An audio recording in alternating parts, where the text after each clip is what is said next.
Hi everybody! I'm doing another video blog post because video blogging is fun. So to update from the last one about William and his binky, things are going as well as planned. We were doing really good, but then last week Will was sick all week. He had a really bad cold and he was throwing up and it was really bad. So I pretty much had him with his binky like 24 freaking 7 because he needed it. You know, you're sick. You need your comfort thing like a teddy bear or a binky.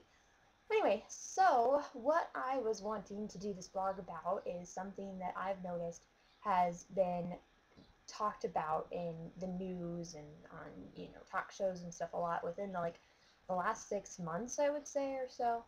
And that would be bullying.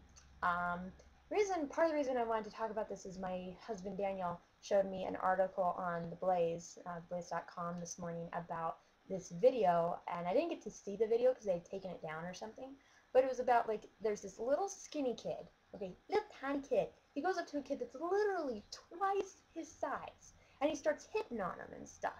So what does the big kid do? He picks up the little kid and puts him on the ground, okay, which is ridiculous. It's crazy, and so the bigger kid got suspended from school for acting out like that, which is kind of a strange thing because you would think, well, doesn't the little kid get punished at all because he kind of started the fight? He goes up, he's hitting on him and poking him and pinching him and whatever. And it's like, does he not get any punishment? Because that's hardly fair. Anyway, in conjunction with that, there's been a lot of stuff. There's that one, college kid who killed himself because his roommates were making fun of him because he was gay. There was another story I heard, I cannot remember where, but about a girl who was a foster child and she was being made fun of at school because of that, and she went and committed suicide. And then even after she died, there were still people posting bad stuff on her Facebook, like saying that, oh, it's a good thing she died, nobody wants her around, blah, blah, blah, which is really terrible.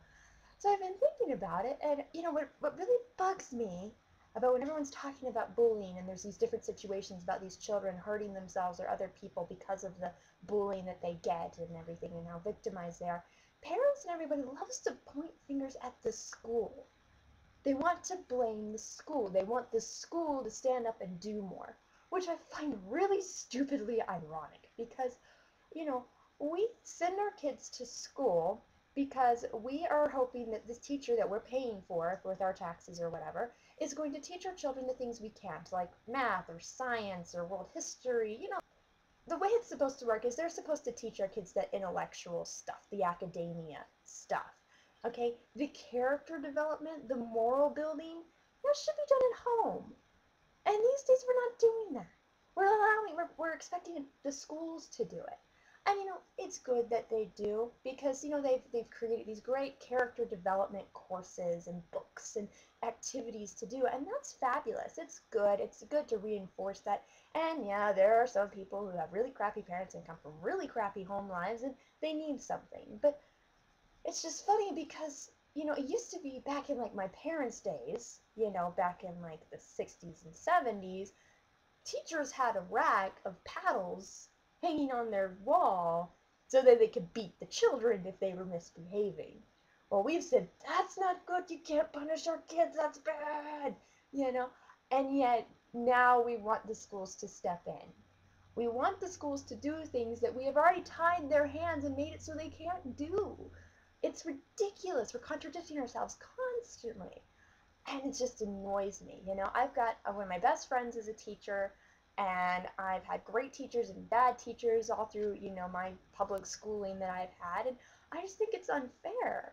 We can't put this responsibility on teachers. They have to try to teach, ABCs to 30 kids, and we want them to teach, don't pick on the smaller kids, don't be mean as well. Like, there's only so many hours in a day that we even have our kids in there. We can't expect that, you know? So I just get pissed when I hear about these, parents that the school should have done something, the school should have stepped in, they should have been more aware. What about you, parents? Where were you when your kid was getting picked on? Where were you when your kid was picking on other kids? What were you doing? What is your home life like that your children feel like they have to act out like this at school? You know? I mean, duh. Come on.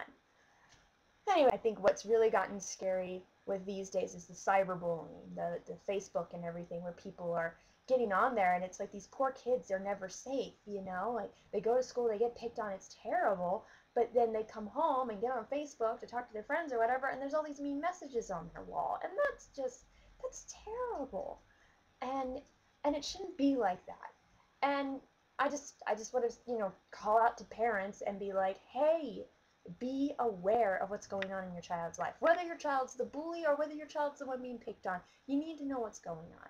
Now, some people might say I don't have a lot of credentials. I'm a mom, but I only have one kid and he's 1 year old, so what do I know? Well, I was a kid once and I got raised by some pretty good parents in my opinion, so I just feel like I kind of know what's going on, and I just think the key is having really good communication, making your children feel like they are safe enough to come to you about things, and to make your home life a safe and happy environment so that even if things are going really bad at school, they can come home and they feel loved and they have nothing to worry about, nothing to be afraid of anymore, you know?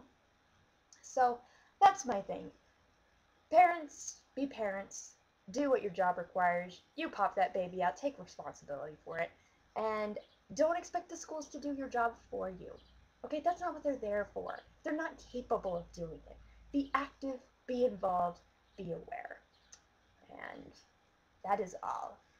So I hope you guys enjoyed my rant. Please comment. Tell me about your situations that you've seen, whether you were bullied or you were the bully, or, any other ideas you have on how the world can fix this huge problem we have, and we can make the world a better place, one person at a time. And this is Kristen, signing off. Have a great day.